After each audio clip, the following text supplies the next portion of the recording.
की स्वामी समर्थ मित्रांनो, आंबे असेच खायचे हो, तेव्हाच आनंद मिळतो. घरचे असू देत की विकतचे, पण हे घरचे आहेत बघा. धुवून ठेवलेले असे छान आंबे जर पाहिले तर असा आंबा खायचा तर मोह होणारच. नुसते कट करून त्याचा पल्प वाटीमध्ये मस्त काढून घ्यायचा.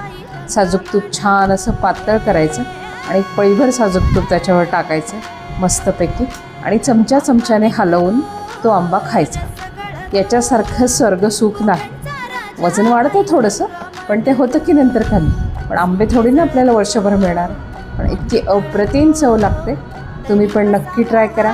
आणि तुम्ही कुठल्या प्रकारे आंबे खातात हे पण मला कमेंट करून सांगा.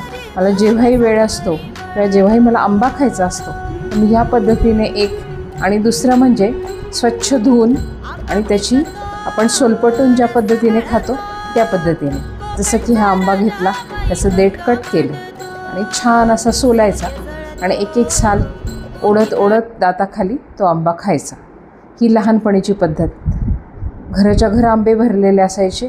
पिकलेल्या आंब्यांजवळ जाऊन बसायचं, ना धुवायचं ना काय करायचं. असा आंबा धरायचा, सोलायचा आणि खायचा.